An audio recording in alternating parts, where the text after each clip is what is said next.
Novo capítulo, novo assunto, sobre o Evangelho e a extensão da sua graça. Este capítulo não tem na Confissão de Westminster, tá? Esse é um capítulo novo, tá bom? Até agora nós trabalhamos com capítulos paralelos, sabendo que a Confissão de Westminster, ela é a nossa avó, né? Dizemos assim numa linguagem figurada, e a de Savoy, dos congregacionalistas puritanos, é aquela realmente onde vem a nossa confissão, seria a nossa mãe, tá? Estudamos isso lá na introdução da confissão. Porém, quando se trata deste capítulo 20, apenas na declaração de Savoy e na nossa confissão que encontramos este capítulo, tá? Que fala sobre o Evangelho e a extensão de sua graça. E vocês vão entender o porquê só temos isso na nossa confissão e na de Savoy. Então, uma breve introdução aqui para os irmãos. Este capítulo diz respeito à necessidade de uma revelação especial para a salvação. Este capítulo está ausente na Confissão de Westminster, mas foi tirado da Declaração de Savoy dos congregacionistas puritanos. Sobre o fundo histórico, o doutor São Aldrin escreve. Então, analisando o fundo histórico da nossa confissão, Samuel Aldrin, um teólogo, né, batista reformado, ele escreveu: o conteúdo do capítulo indica que o erro à vista depreciou a necessidade da revelação especial. Tudo que falaremos aqui, irmãos, é com base na necessidade para a salvação das Escrituras, tá bom? Revelação, quando eu falar aqui revelação especial, eu estou falando da palavra de Deus. Revelação geral, eu estou falando da criação, tá? Depreciou, então, o contexto histórico na nossa confissão, depreciou a necessidade da revelação especial contida nas Escrituras para a salvação. Um conhecimento geral do período permite ao palpite educado de que os autores puritanos já haviam sentido a tendência intelectual que mais tarde produziria o que chamamos de deísmo. Os puritanos da época já viram uma tendência para as pessoas descartar a revelação especial e assim falar que existia salvação através da revelação geral. Denominamos isso como deísmo. Vocês vão entender melhor. Contra tais homens, a confissão afirma a necessidade de uma revelação especial sobre Deus através do Evangelho e das Escrituras para a salvação, tá? A confissão reconhece a força da revelação natural / geral, mas a revelação geral não é suficiente para a salvação. Revelação geral é suficiente apenas para condenação, tá? O Evangelho e o trabalho do Espírito Santo são necessários para a salvação. E só encontramos Evangelho na revelação especial. Assunto necessário para os nossos dias. Nossos pais batistas e puritanos, avistando esses perigos do deísmo e sua ênfase na suficiência da razão humana e revelação natural, em oposição à revelação sobrenatural e aos princípios do cristianismo. Amados, resumidamente, o que o deísmo ele traz? Qual é a ideia do deísmo? A ascensão do homem, naturalmente, o seu intelecto, a sua razão, a criação de Deus em si, é suficiente para que ele atinja um nível de conhecimento por si só para que seja salvo. O deísmo prega isso. Não sendo necessário uma revelação específica para que ele tenha um entendimento salvífico. Aí vem toda a questão do iluminismo, né? O homem ganhando potência em si mesmo. E os nossos pais puritanos avistaram de longe essa tendência. Parece que eles já sabiam que nos nossos tempos as pessoas estariam descartando a necessidade da revelação especial. Então, por isso, que na Confissão de Westminster, que foi feito previamente, antes da nossa, não tem esse capítulo. Então, por uma questão de contexto, de tendência, deles avistando alguns problemas, assim como nós temos novos problemas hoje, nós poderíamos então fazer uma grande assembleia de teólogos batistas e acrescentar capítulos bíblicos na confissão de fé, tá? Então é exatamente isso que aconteceu, tá bom? Então, amados, esses homens queriam estabelecer uma base completamente racional para a existência de Deus e da moralidade. Eles não gostavam da ideia de uma revelação especial, dada apenas a alguns homens, ser necessária para adorar e servir a Deus de modo aceitável a Ele. O popular materialismo naturalista de nossos dias, com sua rejeição aos milagres, é uma tendência similar ao deísmo. Portanto, a ênfase desse capítulo permanece relevante ao longo dos tempos, principalmente hoje. A confissão responde ao deísmo incipiente de seus dias, com doutrinas bíblicas igualmente pertinentes para os nossos dias. Então a confissão vai refutar. Esse capítulo é para refutar qualquer ideia de naturalismo materialista. Qualquer ideia de que o homem por si só pode ter algum conhecimento de Deus salvífico. Algum conhecimento do Evangelho. Tá? O capítulo aqui vai blindar a igreja desses erros.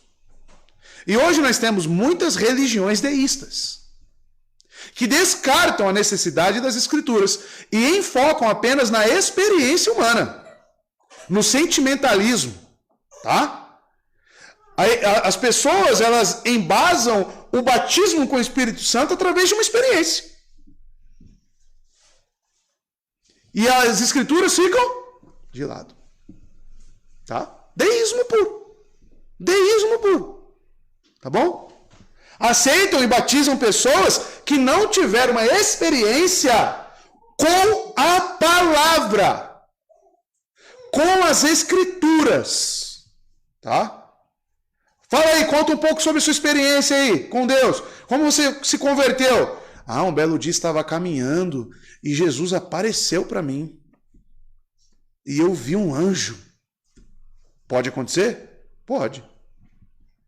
Mas se ele aparecer, ele vai falar conteúdo da onde?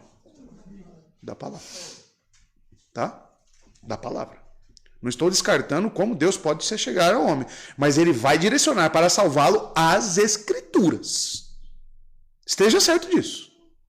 Por isso que perguntamos para todos aqueles que querem se tornar membros aqui, como foi a sua experiência? E já refutamos aqui, já bloqueamos pessoas que falaram de tudo menos das Escrituras na sua experiência de conversão. Então não teve experiência de conversão. Tá? Tem que existir a palavra. Tá bom? É isso que vamos ver aqui neste capítulo. Tá? É necessário para nossos dias? O que os irmãos acham? Com certeza. Tá? Então, deísmo. Vem do latim Deus, né? Ou do grego theos. Então é etimologicamente um cognato do teísmo. Tá? Não é ateísmo.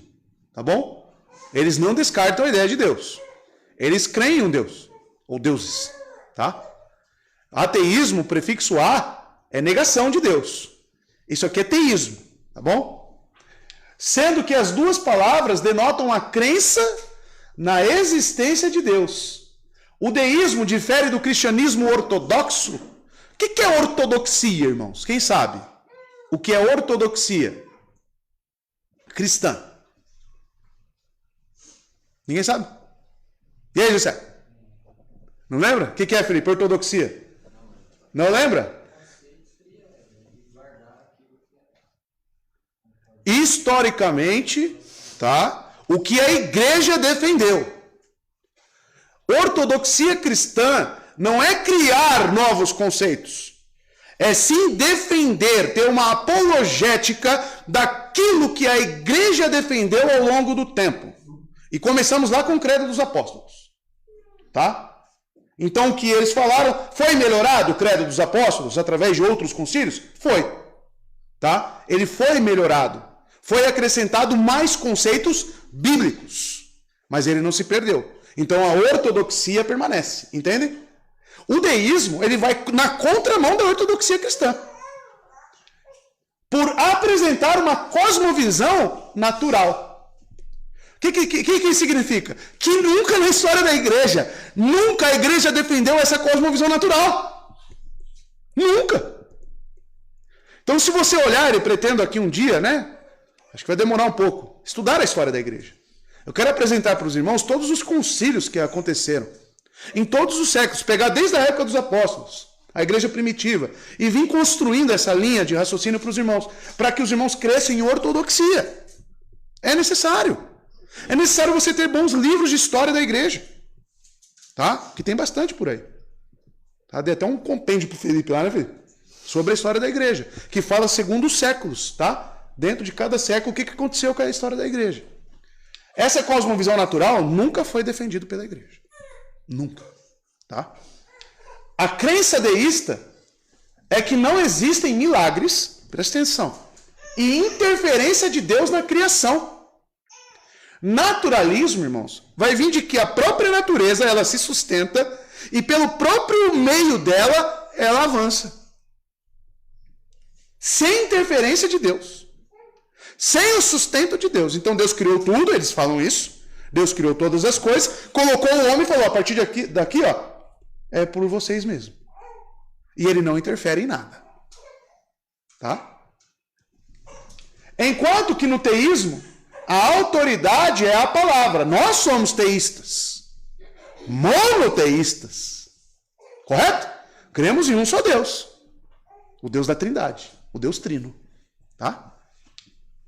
Enquanto que no teísmo, a autoridade é quem? A palavra de Deus. Ortodoxa. Tá?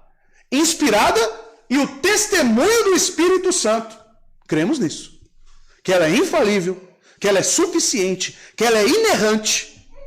As Escrituras, Antigo e Novo Testamento, todos os livros, os 66 livros, são inspirados pelo Espírito Santo. Autoridade sobre a nossa vida.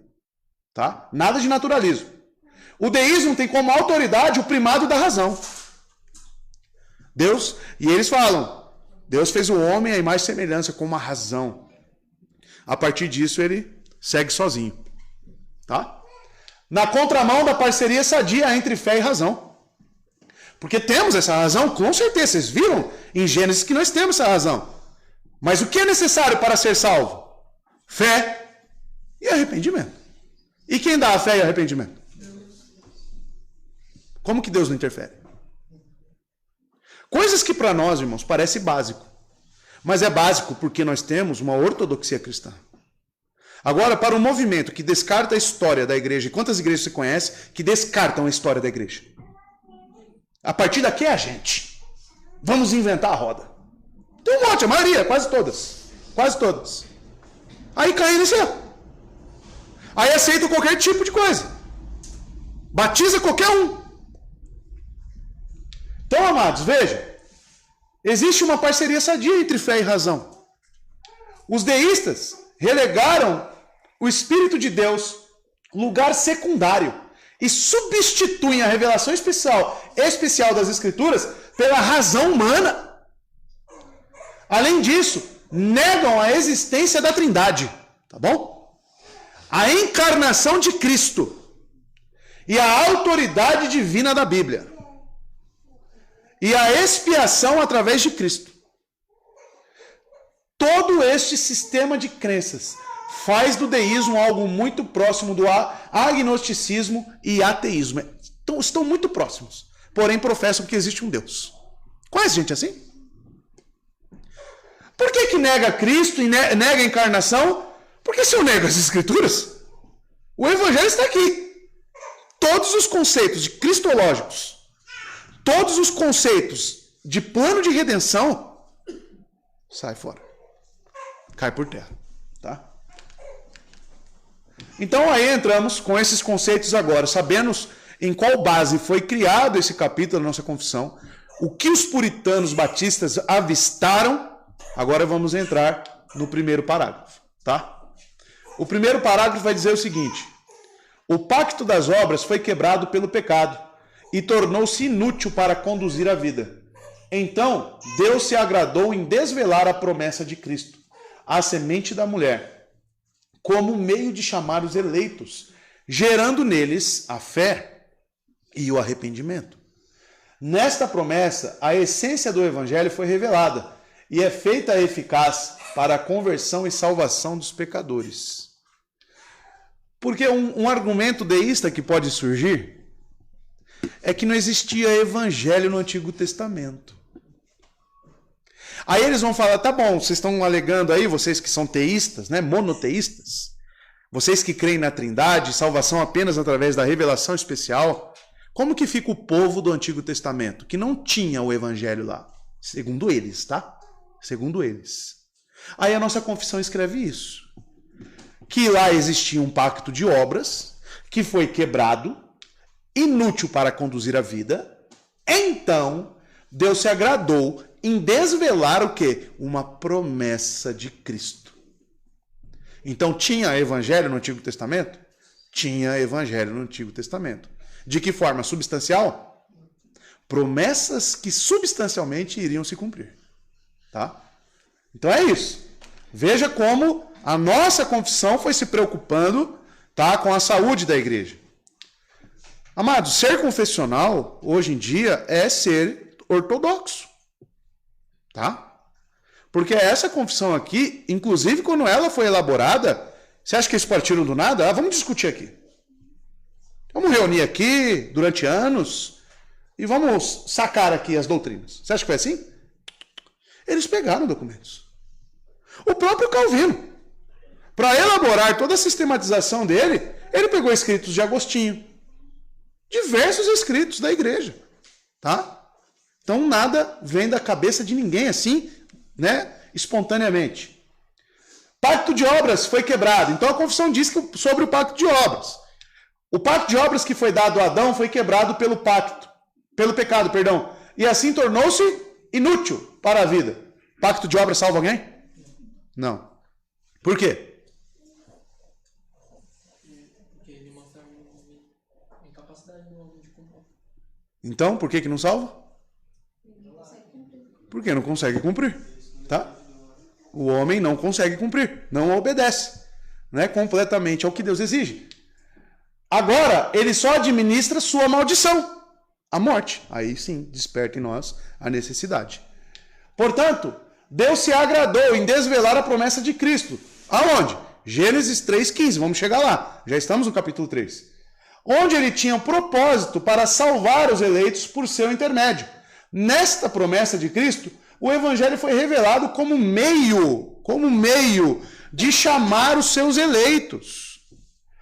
Como o evangelho foi revelado nesta promessa, Deus trabalhou para gerar fé e arrependimento nos eleitos, para que eles abraçassem essa promessa, que era eficaz para a conversão e salvação dos pecadores. Como que as pessoas eram salvas no Antigo Testamento? Levando lá os animais para serem mortos?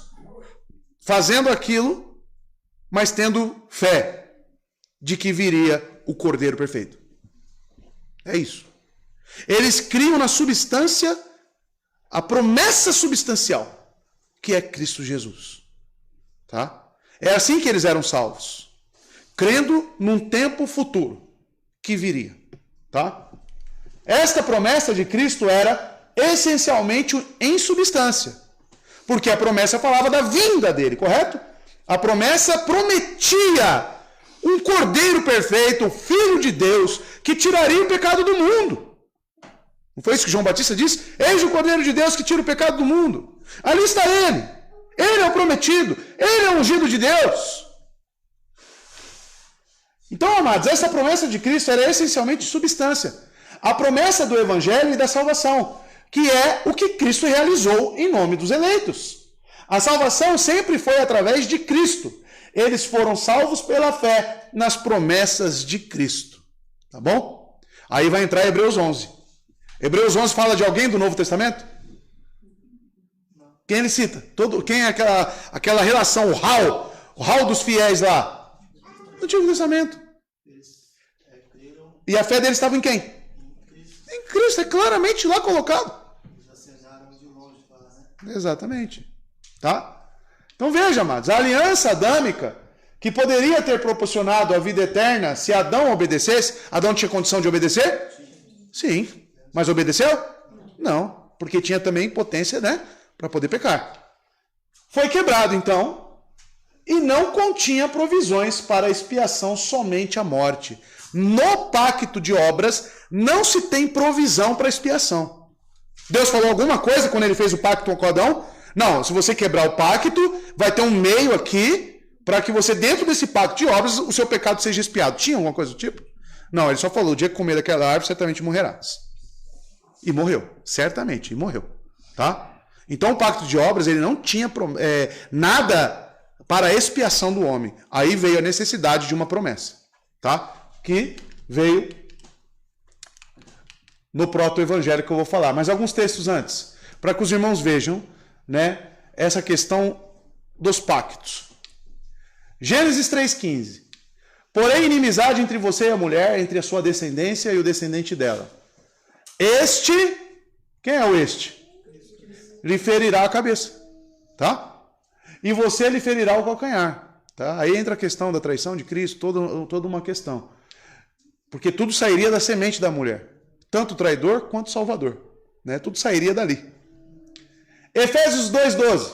Naquela época vocês estavam sem Cristo, separados da comunidade de Israel, sendo estrangeiros quanto, olha lá, as alianças da... Olha como Paulo fala, alianças da promessa. Sem esperança e sem Deus no mundo. Ele fala isso aos gentios. Tá? Gálatas 3,8. Provendo a Escritura que Deus justificaria pela fé, os gentios, anunciou primeiro as boas novas a Abraão. Opa, evangelho a Abraão? O que é as boas novas? Não é o evangelho? Então, Abraão ouviu do evangelho? Ouviu. João 8,56. Está lá, ele ouviu do evangelho. Tá? Oi? Se alegrou. Se alegrou. Como que não tinha evangelho no Antigo Testamento? Então isso nos amarra e nos diz o quê? Nos responde algumas perguntas. Como que o povo no Antigo Testamento foi salvo? Através do evangelho, fé e arrependimento. Da mesma forma que é hoje. Tá? A única diferença é que nós vivemos um pacto inaugurado, substancialmente, e eles criam nas promessas que viriam. Tá? É isso. Mas a fé foi descartada? Não. Arrependimento foi descartado? Não. Continua o mesmo. Tá? Lucas 2,25. Havia em Jerusalém um homem chamado Simeão, que era justo e piedoso, e que esperava a consolação de Israel. Olha lá. Simeão esperava. Com base em quê? Quem que ele esperava? Aqui vai ter quando ele vê Jesus. Tá? Esperava a consolação de Israel. E o Espírito Santo estava sobre ele. Isso antes da obra de Cristo, tá? Porque Cristo era pequenininho, bebezinho. Foram apresentar ele lá no templo. Tendo chegado ali naquele exato momento, deu graças a Deus e falava a respeito do menino a todos os que esperavam a redenção de Jerusalém. Então eles esperavam alguma promessa? Esperavam, irmãos. Cristo vir. Tanto que ele se alegrou também. Tá? Pastor, quando eu via, antes de entender que a salvação era, no Antigo Testamento era pela fé em Cristo, né? Eu olhava isso, né? Homem que era justo e piedoso, e eu levava pelo lado literal, tipo, que ele mesmo em si era justo e piedoso. Então você vê que coisa, né? Que a falta de entendimento bíblico. E diz aqui que o Espírito Santo estava sobre ele. Tá? Simeão. Ele era assim justamente pela fé que ele tinha em Cristo. Já tinha fé. Se ele esperava, porque ele já tinha fé. Já era salvo. Por isso que ele era justo. Exatamente. Tá? E ele viveu num período antes mesmo da vinda de Cristo. Quando ele vê a criança, ele se alegra. Tá? Assim como Abraão. Mesma coisa. Tá vendo? Proto-evangelho. Vemos em Gênesis 3, então, que logo após Deus confrontar Adão e Eva com o seu pecado, ele também fornece a promessa do Salvador. Alguns perguntam, eles foram salvos, Adão e Eva? Se Deus forneceu para eles a promessa, tudo indica que sim. E também forneceu roupas para eles. Ou seja, cobrindo eles do seu pecado. Então apenas se trata, porque Deus poderia simplesmente não entregar promessa nenhuma. E se ele não entrega a promessa para eles, acabou. Aí eles estariam condenados. Tá? Então veja. Gênesis 3,15 é a primeira promessa sobre o Messias. E é por isso que é chamado proto-evangelho. Ou seja, o que significa proto-evangelho? Primeira revelação do evangelho.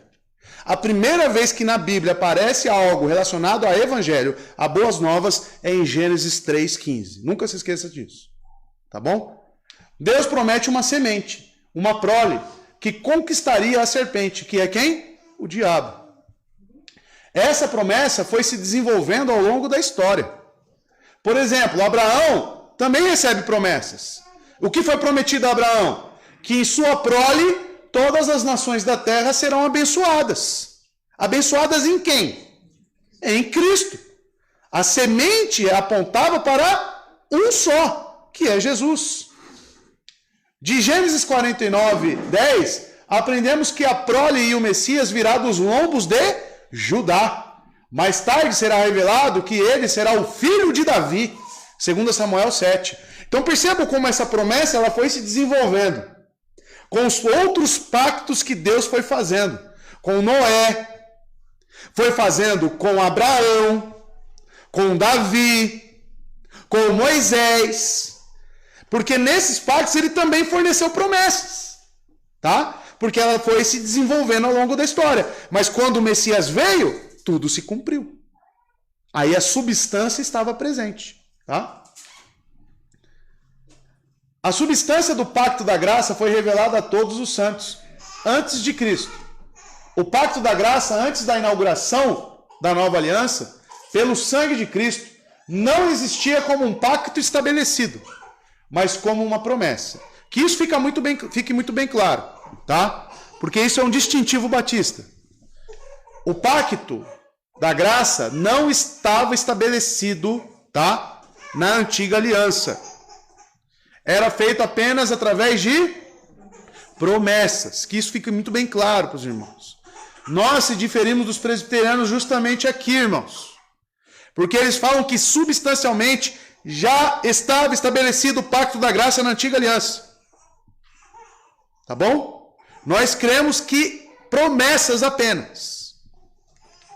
Crer nas promessas do Redentor foi o suficiente para a salvação. Os santos antes de Cristo ansiavam por Jesus, né? Por Cristo.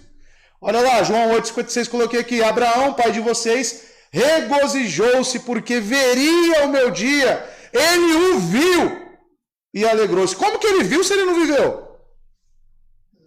Pela fé. Pelos olhos da fé. Porque cremos confiadamente de que Cristo voltará para nos resgatar. De que estaremos com ele. Pelos olhos do quê? Da fé. Porque temos fé em Jesus Cristo. Temos fé na sua palavra. Temos fé no que ele anuncia para nós. Tá? Então, contra os falsos mestres, e hoje está cheio, né? A afirmação fundamental sobre esse parágrafo é que desde o tempo da queda, quanto então o homem já não era capaz de obter a vida através do pacto de obras, Deus então fez conhecido o Evangelho como meio de salvação de pecadores. Não é difícil discernir o erro a que essa afirmação se refere. Não é raro encontrar falsos mestres defendendo que, no período do Antigo Testamento, os homens foram salvos por uma outra maneira que não pelo Evangelho. Está cheio. Isso é heresia.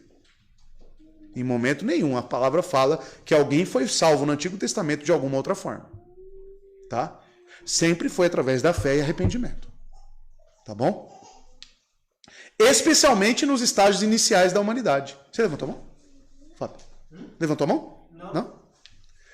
A suposição dessa afirmação é que o Evangelho só ficou disponível como meio de salvação muito depois na história do mundo. Tá? Então esses homens, falsos mestres, eles vão dizer isso, que o Evangelho só veio aparecer depois. Então Deus tinha que salvar de outras maneiras no Antigo Testamento. Porque não enxergam isso, não enxergam o proto-evangelho, não enxergam as promessas. Tá bom? Provavelmente, argumentos deístas incipientes do século, olha lá, 17, que moldaram sua hostilidade contra a revelação especial e as reivindicações de exclusividade do cristianismo. Sabe o que incomodava os deístas da época? Que a salvação só estava disponível no cristianismo. Por que só através da revelação? Seria um Deus injusto. Porque só vocês têm acesso à palavra. Não, Deus pode salvar de outras formas. Olha os juízes. Olha os juízes. Olha Satanás, a serpente. Estão enxergando? É justamente aí, irmãos. Contra esse erro sugerido pelo deísmo no século XVII, ou pelo dispensacionalismo, porque ele só foi desenvolvendo, tá? O deísmo só foi desenvolvendo e ele foi criando outras formas. O dispensacionalismo, olha lá, século XX, nós estamos no século XXI. Tá? Então, algo recente. E ainda está em vigor. Por quê? Dispensacionalismo ele não vai falar que existia salvação pela fé, pela graça, no Antigo Testamento. Tá? Se você vai enxergar lá 7 dispensações, no mais clássico, tá? Porque o dispensacionalismo também mudou. Aí vai ter o período da inocência, vai ter o período que eles foram salvos pela lei, tá? E aí vai, as heresias vai longe, tá bom? A confissão responde que o evangelho já fora revelado desde o Éden, o início de tudo, tá? E aí entramos no segundo parágrafo da nossa confissão. É curtinho esse parágrafo, tá? Semana que vem pretendo acabar, hoje eu vou parar no segundo, tá? Pode falar, Maurício. Eu queria só entender a diferenciação da questão do pacto da graça ter sido instaurado na antiga aliança pelos presbiterianos. A base que eles dizem é pela fé que eles tinham nas promessas, que já era instaurado o pacto da graça. Uhum. Mas nós cremos que substancialmente, quando Cristo veio, que foi inaugurado o pacto da graça. Isso, exato. Os presbiterianos eles vão utilizar principalmente as promessas feitas a Abraão. Por quê? Por que eles batizam criança? Porque eles entendem que os filhos que nascem dos crentes são filhos da aliança. Porque qual que era a ordem a Abraão? Circuncidar os seus filhos, a sua prole. E aquilo já marcava uma geração eleita. Então, com base neste pensamento, eles aplicam isso até hoje. Tá? Só que Abraão, a sua descendência, tinha 2 aspectos naquela promessa. De que através dele abençoaria, né, uma grande nação. Tinha uma característica física, uma descendência física de Abraão e uma descendência espiritual. Quando eu falo de descendência física, eu estou falando de Israel. Eu estou falando de um povo. Eu estou falando da teocracia. Tá? Quando eu falo de uma descendência espiritual, é aí que entra quem? Até mesmo os gentios. Tá? E é um erro. Porque se eu pensar dessa forma, de que a descendência... Eu pergunto para você, Absalão era circuncidado? E Absalão é salvo? Não. Opa! Então como é que fica essa questão? Abraão circuncidou Ismael? Ismael, né? Então esse é o pensamento pedobatista, tá? Principalmente por causa do pacto de Abraão. Mas nós entendemos que a descendência física, o povo, se cumpriu em quem? Em Cristo. Tá? Por quê? Diáspora. Tem hoje um povo... Os gentios não foram inseridos? Então não é povo específico, é igreja. Essa é a diferença. Isso só aconteceu quando? Quando Cristo veio e cumpriu o plano redentivo. Entendeu? Só que foram salvos no Antigo Testamento também por fé e arrependimento. Não porque nasceu em família. Né? Todos os judeus foram salvos? Todos receberam fé e arrependimento? Não. Claro que não. O Paulo ainda diz que eles rejeitaram. Foi dado a eles e eles rejeitaram. E justamente por essa rejeição se abriu as portas para os gentios. Tá? Essa é a questão. Você levantou a mão, Sadá? Também fico um pouco na dúvida. Porque eu entendo, eu fico assim, na minha cabeça. Se era salvo por fé e arrependimento também, já não era por graça? É graça. Mas nas promessas.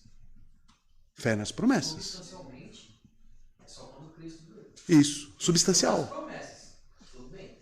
Graça, é graça também. Mas substancialmente, só quando Cristo veio. Isso. Entendeu? Digamos que era uma fé que aguardava o povo do Antigo Testamento, baseado nas promessas.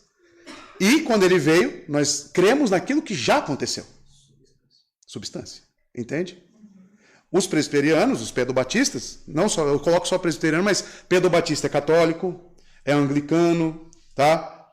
Tem vários. Tem vários. Luteranos também, né? Luteranos também. Então tem vários que são pedobatistas, tá? E eles vão vir da mesma raiz, tá? Por isso que a católica joga lá a aguinha na cabeça da criança, tá? A igreja católica vem dessa mesma teologia. Os batistas entenderam que isso é um erro e reformularam essa teologia bíblica, tá? Então essa é a questão. Sempre existiu fé e arrependimento? Sim. Foi por graça? Quando nós falamos graça, é porque é algo concedido. É dom de Deus, certo? Por isso que falamos graça.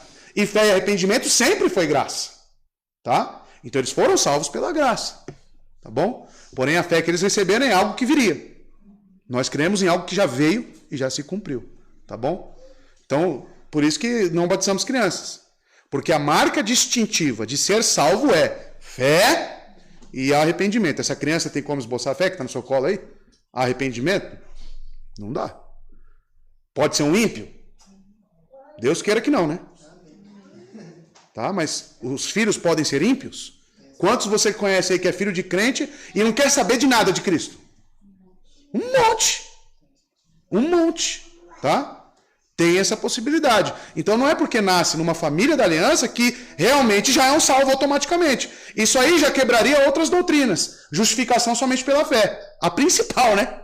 A principal. Então teria critérios, né, e segundos métodos para a salvação. Então, você estava vendo sobre isso, né? Uhum. E é meio contraditório o que eles falam, porque eles falam que eles creem nas promessas de Deus, de que irá salvar os filhos deles. Mas ao mesmo tempo eles falam que se os filhos quebrarem, se eles se desviarem, eles são responsáveis por quebrar a aliança. Ou seja, eles creem... Então não é graça, é mérito. Então, exatamente. Pacto de obra. Então, eles creem que nas promessas de Deus, mas ao mesmo tempo, você crê que Deus promete que vai salvar seus filhos, mas Sim. pode ser que ele se perca. Sim. Então, não tem sentido. Tanto que, quando eles batizam as crianças não participam da ceia. É isso mesmo. As igrejas pedobatistas, elas batizam as crianças, mas elas não são admitidas na ceia. Qual que é o sentido disso? Qual é o sentido? Porque o que significa participar da ceia? Justamente estou inserido no corpo de Cristo. Faço parte. Estou na videira verdadeira.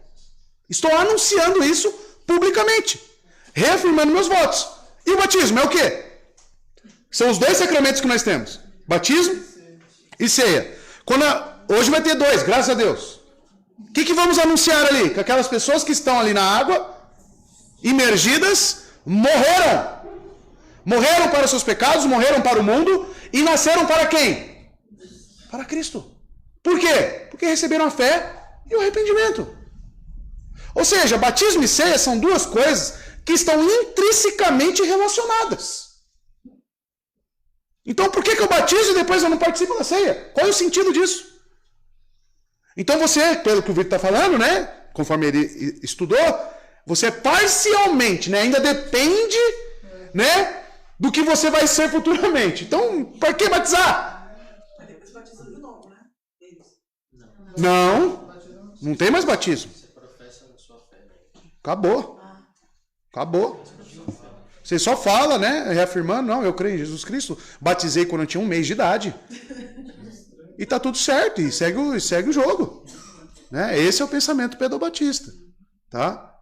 E é justamente isso que nós estamos aqui suscitando. Tá? Então os irmãos precisam compreender isso. Isso é distintivo nosso, tá? Dos batistas reformados. Você conversar com um presbiteriano, você vai ter que saber dialogar sobre isso.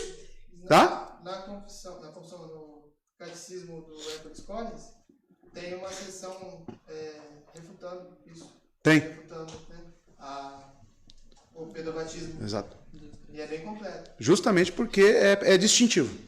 Nosso. Tá? Pode falar. Eu tinha até sussurrado no ouvido dele. O próprio Jacó e Esaú, que veio da linhagem de Abraão, o próprio Deus aceitou um e rejeitou um. Os dois circuncidados, filho Da promessa. da promessa física, né? Mas não espiritual. Então tem distinção entre descendência física e espiritual daquela promessa que Abraão recebeu. E Jacó foi justificado e Esaú foi rejeitado Por quê? Porque ele recebeu a fé. da promessa. Caim e Abel. Por que Deus aceitou a oferta de um? Está lá em Hebreus 11. Por quê? Porque um tinha fé e o outro não. Ponto final.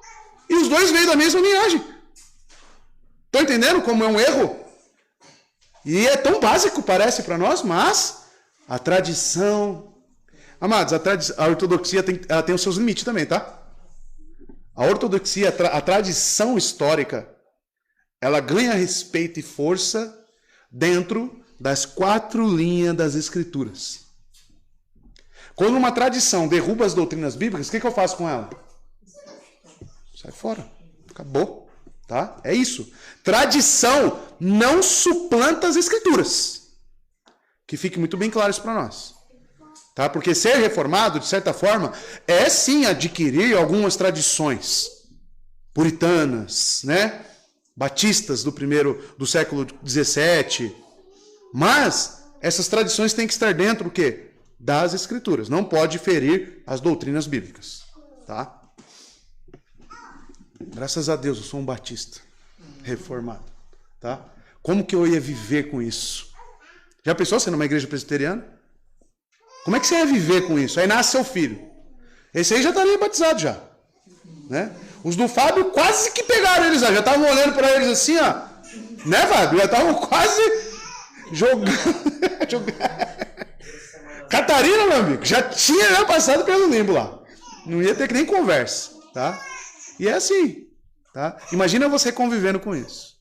Tá? Temos aí o Elder, né, lá. Que ele quer sair da presbiteriana justamente por causa disso, que não desce pela goela dele. E ele fala para os pastores, faz assim. Você chega lá para debater, mas está errado, olha aqui, tal. Eles fazem. É igual você falar para um padre, fala, padre, olha o segundo mandamento. Olha o que vocês estão fazendo aqui. Aí ele vai falar para você, sabe o quê?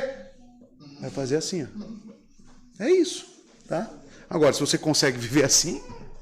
Segundo parágrafo.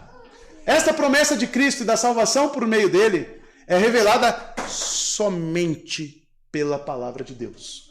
Nem as obras da criação ou providência, com a luz da natureza, desvelam Cristo. Tá?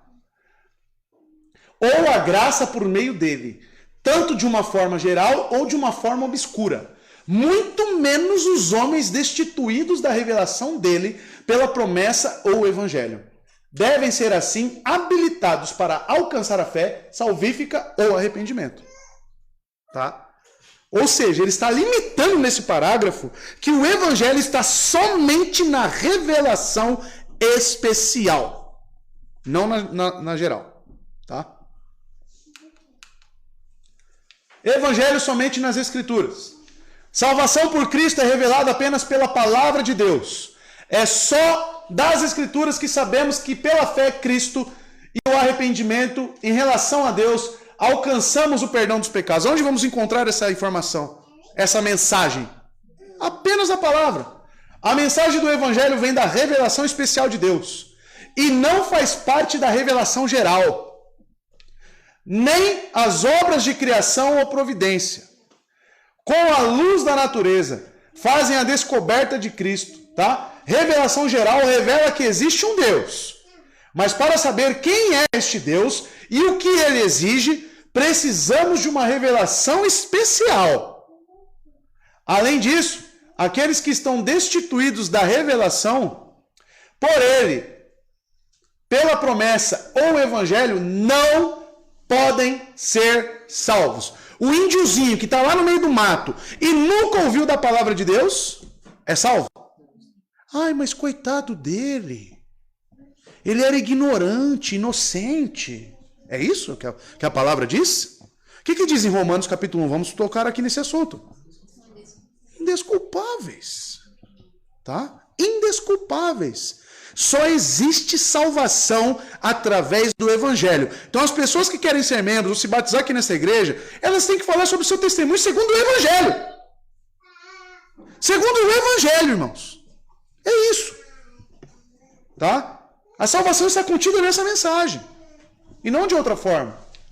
O Evangelho, ao contrário da existência de Deus, é uma revelação especial. Ou seja, só é revelado na Bíblia. Você não pode olhar para a criação e concluir que Deus deu seu único filho para morrer em nosso lugar. Você está lá na frente do mar, olhando as gaivotas, aí vê o peixe pulando, aí você, Jesus veio esse mundo. Impossível.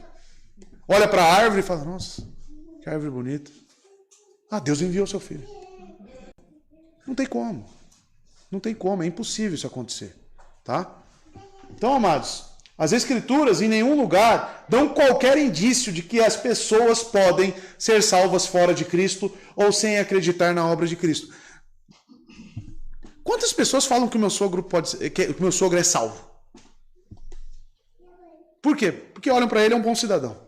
Nossa, mas muitos. Quantos pastores já colocou seu pai no céu, Ju? Cadê a Ju? Tá aqui. Quantos? Não tem sentido. Isso é negar. Negar a palavra. Isso é obra do diabo. Obra do diabo. Vocês viram hoje. Quem nega as Escrituras? O capeta.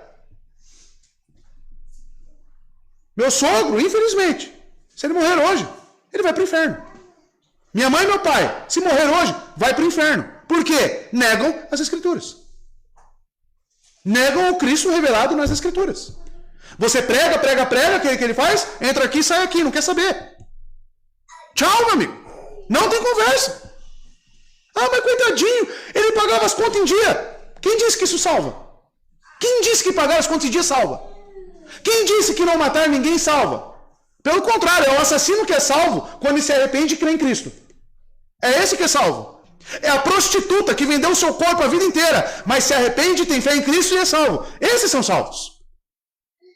E não o bonzinho. Porque ninguém é bom. Todos estão destituídos da glória de Deus. Todos pecaram. Todos. Tá? Aí Romanos 10, categórico, né? Como eu gosto de Romanos 10. João 10 também eu gosto muito. Né? Tudo que é 10 na Bíblia dá um... Né? É 10. É 10. Porque todo aquele que invocar o nome do Senhor, olha lá, será salvo. Mas é preciso invocar. Como, pois, invocarão aquele a quem não creram? E como crerão naquele que não ouviram falar? E como ouvirão se não houver quem pregue? E como pregarão se não forem enviados? Como está escrito, como são belos os pés dos que anunciam as boas novas. Eis nós aqui, povo cristão. No entanto, nem todos os israelitas, olha aqui, ó, descendência física de Abraão, nem todos os israelitas aceitaram as boas novas. Tá aí, ó. Ah, mas ele é circuncidado, Maurício. Estava na família eleita de Deus. Física. Não aceitaram as boas novas. Pois Isaías diz, Isaías profetizou sobre isso. Senhor, quem creu na nossa mensagem? Consequentemente, aí com chave de ouro, né? A fé vem por ouvir a mensagem. Nunca se esqueçam disso. A fé vem por ouvir a mensagem. Que mensagem é essa? Paulo conclui. E a mensagem é ouvida mediante a palavra de Cristo. Aonde está a palavra de Cristo? Evangelho. Tá? Revelado desde Gênesis 3,15. É isso que salva. É isso que salva. Tá? Então, as outras pessoas, isso aqui eu falei sobre Romanos 1, né? Está aqui o texto. Portanto, a ira de Deus é revelada do céu contra toda a impiedade e injustiça dos homens, que suprimem a verdade pela injustiça. Pois o que de Deus se pode conhecer é manifesto entre eles, porque Deus lhes manifestou. Pois desde a criação do mundo, os atributos invisíveis de Deus, seu eterno poder, a sua natureza divina, têm sido vistos claramente, sendo compreendidos por meio das coisas criadas, de forma que tais homens são indesculpáveis. Não passou a vida inteira, não ouviu do Evangelho, vai para o inferno. É isso. Tem como ficar floreando, é isso. Só existe salvação dentro da mensagem da salvação. Dentro do Evangelho. Então prega o Evangelho. Porque isso nos coloca... João Calvino, ele vai dizer... Para que sejam imperdoáveis, portanto, parece claramente qual é a consequência de ter essa evidência. Que os homens não podem alegar nada perante o tribunal de Deus com o propósito de mostrar que eles não são apenas condenados. No entanto, que essa diferença seja lembrada, que a manifestação de Deus pela qual ele faz sua glória conhecida em sua criação é, no que diz respeito à própria luz, suficientemente clara, mas que, por causa de nossa cegueira, não é considerado suficiente. Não somos tão cegos que podemos alegar nossa ignorância como desculpa para a nossa perversidade. Concebemos que há uma deidade e então concluímos que quem quer que ele seja, ele deve ser adorado, mas nossa razão aqui falha, porque não pode determinar quem ou que tipo de Deus é.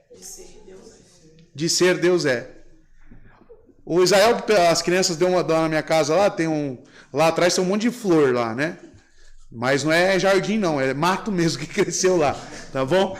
Aí a criançada pegou as florzinhas e entregou uma para Israel e já tá falando, olha aqui a perfeição de Deus. E bonitinha a florzinha, né? Como é que você olha para aquilo? E você fala que veio do acaso, veio de uma explosão. A perfeição, o desenho, dá até para pôr num quadro, né, Israel? E é justamente isso que a palavra diz. A natureza revela a Deus, mas que tipo de Deus? É aí que eles param. Mas todo ser humano é indesculpável porque através de tudo que é criado, todos nós temos a consciência de que existe um Deus. Só que suprimimos a verdade pela injustiça. É isso que acontece, tá? São salvos esses? Com certeza não, tá? Então, nasce uma urgência de pregar o Evangelho. Finalmente, a ordem de pregar o Evangelho a todas as nações deve ser considerada como urgente. Certamente a urgência e a necessidade dessa ordem não podem ser explicadas sem a ideia de que sem o Evangelho os homens perecerão. Amados, as pessoas do seu trabalho se morrerem e você conhece o Evangelho e você não anuncia, quando elas morrerem, você será culpado por não anunciar. Deus te entregou um tesouro, uma preciosidade. Dentre essa massa corrompida, Ele te deu esclarecimento sobre a mensagem da salvação. Você já agradeceu por isso hoje? Você já agradeceu a Deus por falar, eu conheço a mensagem da salvação. Eu creio em Jesus Cristo, seu único Filho. Você já agradeceu? E o que você faz com essa mensagem? Com esse tesouro? O que você faz? Temos que falar urgentemente desse evangelho para as pessoas. Você é o cara que pega a riqueza, esconde, entregue no banco para dar juros. Porque será tirado de você, como do povo de Israel, foi tirado deles e é dado a quem?